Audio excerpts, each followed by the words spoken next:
काय नमो नमः जयांचे किर्या स्मरण होय सकल विद्यांचे अधिकरण तेच वल्ल श्री चरण श्री गुरुचे ते नमस्कार न्यातान काय माझी वाणी मने रसंकाची रंगवू चित्ताची अपोरिया पुंडरी कवला हरी विठ्ठल देव तुकारा प्रभु रामचंद्र भगवान दूत हनुमान स्वामी महाराज की शांती ब्रह्म एकनाथ महाराज गुरुवर्य परशुराम महाराज की जय संत सेवालाल महाराज की जय श्री गणेशाय नमः श्रीरामे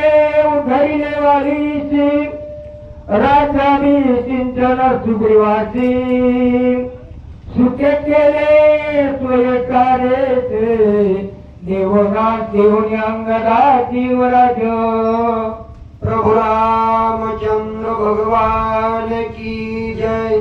श्री गणेशाला वंदन। नाथ मौलीच्या चरणी नतमस्तक। ऐकणारे सर्व श्रोते मंडळी यांच्या चरणाशी नतमस्तक होऊन कथेचं अनुसंधान नाथ मौली ऐकणाऱ्या श्रोते मंडळीला परिहार देतात।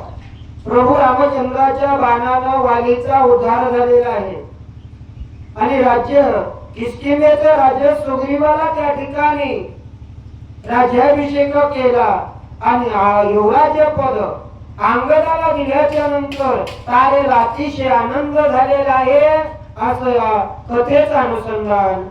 सुग्रीव राजा निज भरतार युवराज निज कुमार तारा तेने सुख निर्भर श्री रामचंद्र प्रसादे।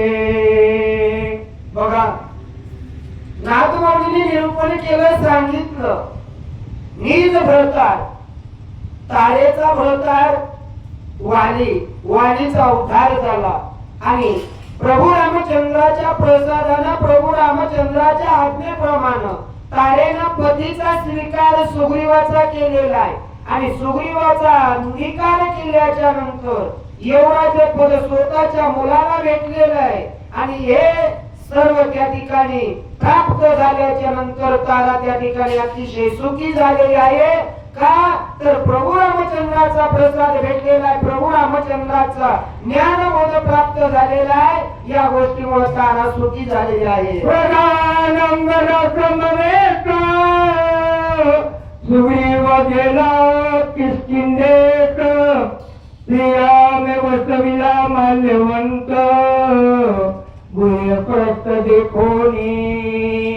प्रभू रामचंद्राने आज्ञा केली राजा सुग्रीवा आता प्रचंड काळ आलेला आहे आता पावसाळ्याचे दिवस आलेले आहे आता तू काय कर प्रधानासमवेत प्रधानाच्या बरोबर किष्किंधा नगरीमध्ये जा आणि राज्य कारभार कर असं प्रभू रामचंद्राने राजा सुग्रीवाला आदेश दिलेला आहे आणि पुढे प्रभू रामचंद्र माल्यवंतगिरी पर्वताच्या ठिकाणी त्या ठिकाणी राहू लागलेले आहेत असं नाथ मौली बोलतात। माल्यवंतगिरीवरी प्रसन्न गुहे भितरी श्रीराम राहिला मास चारे सवे सहकारी स्वामित्र।